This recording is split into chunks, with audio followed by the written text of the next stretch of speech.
empty your mind. Be formless, shapeless, like water. Hello everyone, this is Arasai. Today we're going to be going over Jarkai dual wielding. I was just requested how to do a couple certain moves with two blades. Now, if you look back to my videos, I'm not exactly an expert on this, but I do have a couple of moves quite down. So let's work our way through this. So of course, preliminaries for these, you're going to need two sabers. For the purposes of teaching, I've color coordinated them so they stand out between each other. What you'll see with a lot of Jarkai duelists is they'll have two of the same matching colors. This helps blend the movements together and make the move seem almost faster than usual. The same thing happens when you have a saber staff. Using the same color makes the moves seem faster, but for the purpose of demonstration teaching, having two opposing colors helps move things along nicely.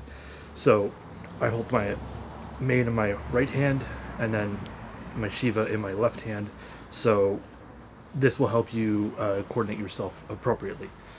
So of course, starting out, you're going to work on stance. A lot of people, when you'll see them do like moves, their legs are locked. You're going to want to bend your knees because you're going to need to move quite a bit.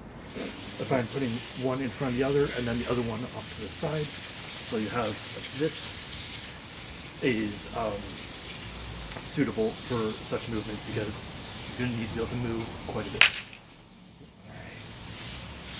Get my sabers off each other, that's another mark. That's fine. So, the first move I was asked to demonstrate would be what is called the senseless spin, which is just this. Of course, better posture helps move this one nicer.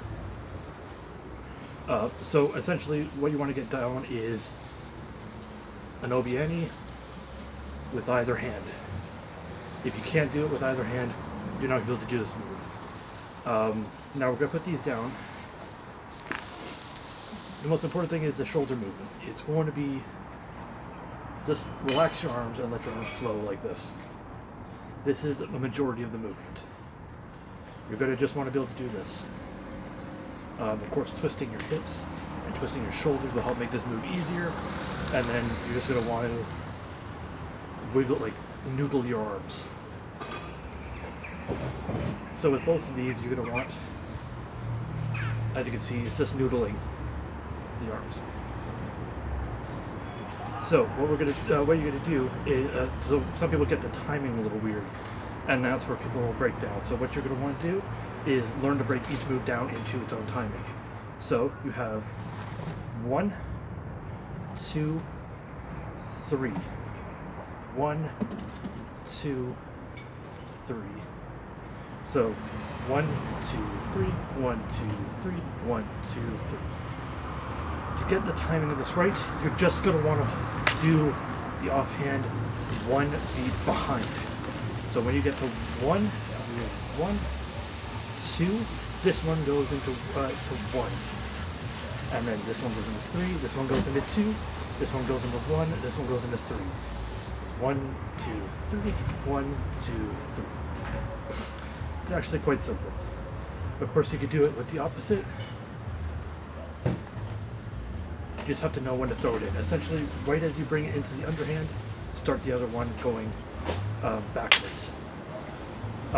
If you're hitting your blades together, you know you're getting close. Of course, ideally, you don't want to hit the blades together at all because that can throw off the move. Another move you'll see people doing is this. Now this is like it's just coordinated double down strikes, but you want to go one down at the opposite time. So what you want to practice is down, down, down, down. It's essentially just rotating the wrist. If you can do that with both, now you want to run one opposite, so it becomes sort of like a saber staff, but there is obviously a difference. So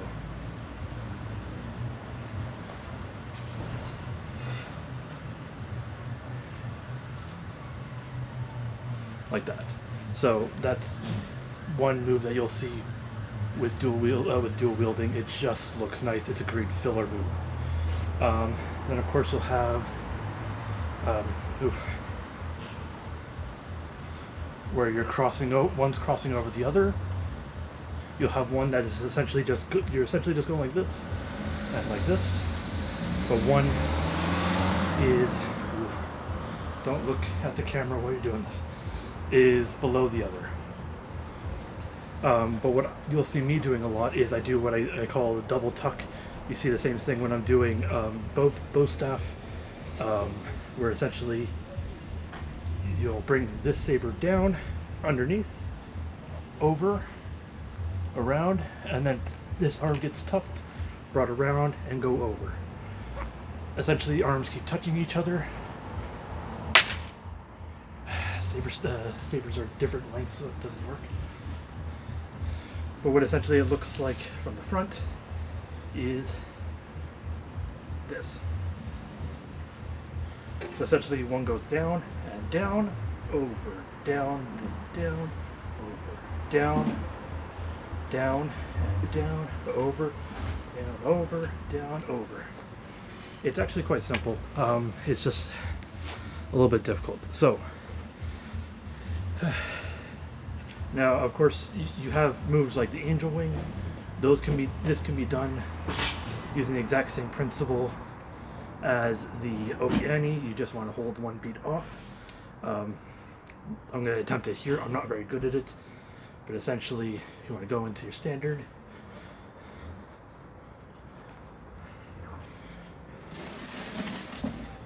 I guess it's more of a yin-yang lotus look with my left hand because I don't do dual wielding very often. Then of course you can do all this with reverse grip as well. Same principle with the obi-Wan.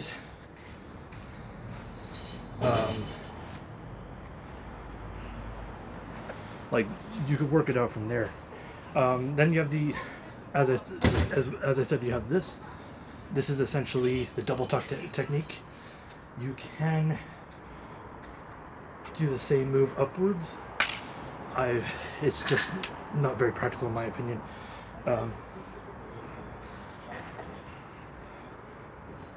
I just can't quite get a handle on it just yet, so I'm going to continue working on. Of course, with Jarkai, because you're using just one hand instead of two, your wrists take quite a bit of strain. Be sure to stretch out first, make sure everything is ready to go, and then you'll be good to go from there. So, how can we put these moves in practice? So of course, you can do this, bring it around, go, and then boom, boom. And then, because as you can see, when you're doing this saber is just doing this.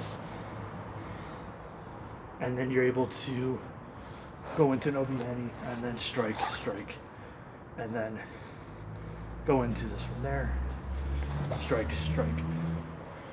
So for typical poses, what you'll see is, of course, you want the legs spread. One usually ends up going over the shoulder, and then the other goes out. It starts as defense, and then attack, defense, and then attack. So it becomes this dichotomy of defending and attacking. Of course, you have less torque, less power behind each one, but you have twice as much. So it really depends on what you're more interested in. So that has been my Jarkai primer. As I said, I'm not exactly the greatest with doing two, but it is fun to be able to practice with two. I'm more of a single hand guy, so that's just the nature of things. There's of course more you can do, more you can get into, but these are the basics to help people get started. I hope you learn from this video. I hope to see some discussion. Maybe there's some pointers that I can learn from. But overall, I think I got a hand on this. So thank you for watching. May the Force be with you.